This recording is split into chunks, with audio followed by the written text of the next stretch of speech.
ରୁହନ୍ତୁ ରୁହନ୍ତୁ ରୁହନ୍ତୁ ରୁହନ୍ତୁ ଭିତରେ ମଦ ବୋତଲ ଗଦା ହଉଛି। କିଏ ପିଉଛନ୍ତି କୋଉଠୁ ଆସୁଛି? ମୁଁ କହିପାରିବିନି କୋଉଠି ପଡୁଛି।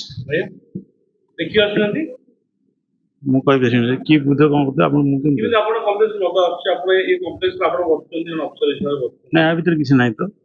ଏଇ ଆପଣଙ୍କର ଦୁଆର ମୁହଁ ସେଳି ତଳେ ପଡିଛି ଗଦା ହେଇଛି ମଦ ବୋତଲ ଗ୍ଲାସ। ମୁଁ ଜାଣିନି। ଆପଣ କେତେବେଳେ ବ୍ଲକ ଆସୁଛନ୍ତି? ଆମେ ଟାଇମରେ ଆସୁ ଟାଇମରେ ଯାଉ ସେକ୍ରେଟାରୀ ଆସୁଛନ୍ତି ଆମ ଅଫିସିଆଲ ଟାଇମରେ ଆସୁ ଯାଉଛୁ ତ। କେତେବେଳେ ସରକାରଙ୍କ ନିୟମ କେତେବେଳେ? ନିୟମ ତ ଅଛି ଆପଣଙ୍କର ଯାହା ସେଇ ଅନୁସାରେ ଆପଣ ଆସୁଛୁ। ଆସୁଛନ୍ତି 11ଟାରେ। କାହିଁକି? ଆଜି କେତେବେଳେ ଆସୁଛନ୍ତି? ଓହୋ ଆପଣ ଖାଲି ଆଡୁ ବସୁଛନ୍ତି। ଆଜ୍ଞା ଟାଇମରେ ଆମେ ଆସୁଛୁ ଆଉ ଟାଇମରେ ଯାଉଛୁ।